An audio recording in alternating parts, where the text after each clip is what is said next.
This is your English listening practice podcast to help you learn and improve naturally. Have you ever wanted to improve your English fluency, but just didn't know where to start? Like you're motivated, but the whole thing feels a bit overwhelming? You want to get better, but there's so much out there. Grammar rules, vocabulary lists, apps, podcasts. It's like, where do you even begin? And then you end up trying a bit of everything, but nothing really sticks. And when you don't see progress, it's so easy to just give up. Like, why bother, right? But fluency isn't about cramming or studying harder. It's about the small, consistent things you do every day, the habits that actually add up over time. And that's why today we're talking about 5 simple habits you can start using right now. No crazy methods, no extra stress, just stuff that actually works. Right. And just to introduce ourselves, I'm Emily, and this is John. Welcome to Quick English Fix, the podcast where you can learn English in a way that feels, well, comfortable. No textbooks, no drills, just real, natural English. Yeah. And if you've ever felt stuck or unsure about what to do next, this is for you. We're breaking it down into simple, doable steps. All right, let's go. So the first habit is one of the easiest ways to improve your fluency, reading in English every day. And I'm not talking about hours and hours, just 30 minutes. More if you can, but 30 minutes is a great starting point. I know most of the learners would say, but I don't have time. Let's be real. Most of us spend way too much time scrolling on our phones. Like, how many times do you check Instagram or TikTok in a day?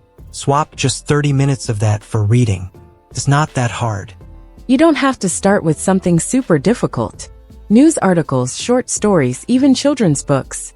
Anything that feels manageable. Yeah. Don't go picking up War and Peace on day 1 and then wonder why you're frustrated after 2 pages. Start small. More comfortable, you can move on to longer books or more complex articles. The key is making it a daily habit, not something you do once and forget about. Oh, and here's a tip a lot of people skip. Read out loud. Seriously, it makes a huge difference.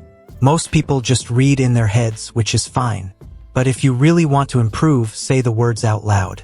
You can try by reading a sentence once in your head, then say it out loud. Do it twice, 3 times if you want. It helps with pronunciation, rhythm, and just getting used to hearing yourself speak English. The more you read, the more you start seeing patterns, phrases, and vocabulary that just stick in your mind without even trying. You'll catch yourself using those words or phrases in real conversations. Okay, moving on to the second habit. Listening to English every day. Podcasts, audiobooks, stories, anything you enjoy. The point is to get your ears used to the language. But if you're thinking, I already listen to English all the time, ask yourself, are you actually listening? Or is it just there like background noise while you're doing dishes? There's nothing wrong with passive listening, but if you want to improve, you need to focus sometimes.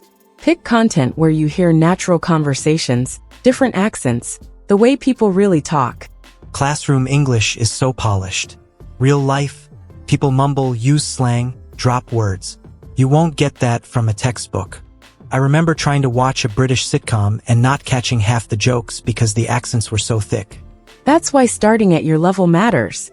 If native speed conversations feel overwhelming, use subtitles or slow the audio down. You have to push yourself a bit without feeling lost. And don't be afraid to replay stuff. First time I listened to a podcast episode, I caught maybe 30%. But after the 3rd listen, suddenly phrases started clicking. It's like your brain needs time to warm up. Remember, what matters most is doing it daily. Even 15 minutes adds up over weeks. It's not about cramming. It's about building that routine. All right, let's talk about the third habit, speaking every day. At least 30 minutes more if you can. And before you say it, no, you don't need someone else to do this with you. This is a common concern for English learners, right? Here's the thing. You don't need a partner. Talk to yourself. Read out loud. Record your voice. Just get those words out of your mouth. And if you're worried about sounding weird, who cares? You're not giving a TED Talk. You're training your speech muscles. No one is watching you. But if you do have someone to practice with, that's even better. Or you can join a language group, find a partner, or use an app where you can chat with people. But if that feels too intimidating, start smaller. Like even reading your text messages out loud instead of just typing them helps. Or describe what you're doing while you're cooking or cleaning. The more you say things, the less awkward it feels. Okay, so the fourth habit is all about immersion, turning everything around you into English. TV shows, movies, news. Make it part of your daily life. The more you're exposed to it, the more natural it starts to feel. Even social media. If you're scrolling through videos, switch them to English. Change your phone settings. Follow English-speaking creators. Make your whole environment work for you. It's like tricking your brain to learn and think in English without even trying. Also, if you're using subtitles, keep them in English. That way, you're hearing and reading the language at the same time. It's a double boost for your brain. But if a show feels too hard, don't give up.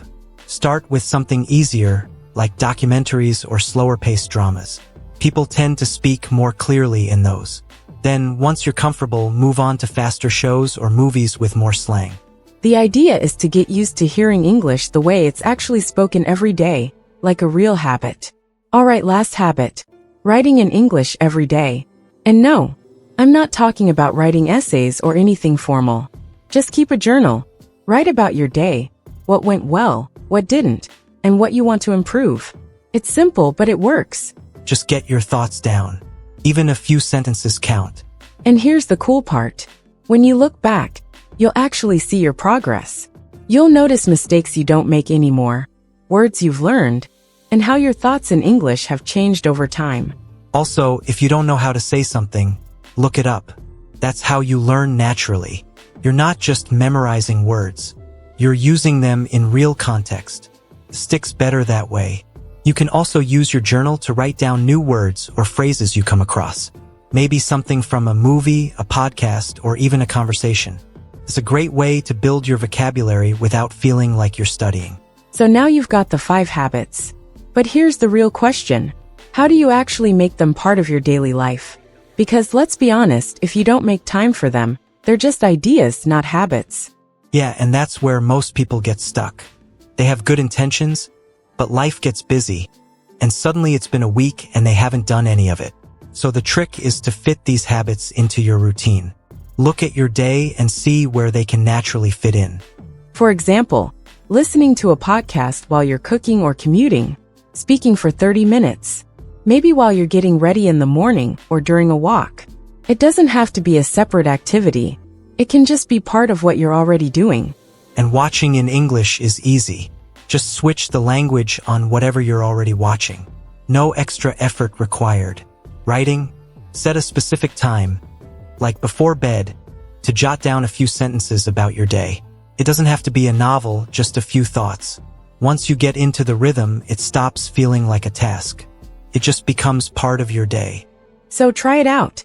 Experiment with what works for you. Maybe one habit sticks better than the others, and that's okay. The point is to keep going, even if it's just a little bit every day. And hey, if you've got your own tips or tricks for staying consistent, share them with us. We're all in this together. Now go out there and make English part of your everyday life. Thanks for joining us, and keep practicing. Time to go over some new words and phrases before we wrap up. Bother, meaning to take the time or effort to do something or to annoy someone. Example, he didn't bother to check his pronunciation, so his sentence sounded unclear. Cramming, meaning studying a lot in a short time, usually right before a test or deadline. Example, cramming too much vocabulary at once can be overwhelming and hard to remember. Drills, meaning repetitive exercises to practice a skill. Example, pronunciation drills can help you speak more clearly and confidently. Swap, meaning to exchange one thing for another. Example, let's swap roles. I'll ask the questions and you answer.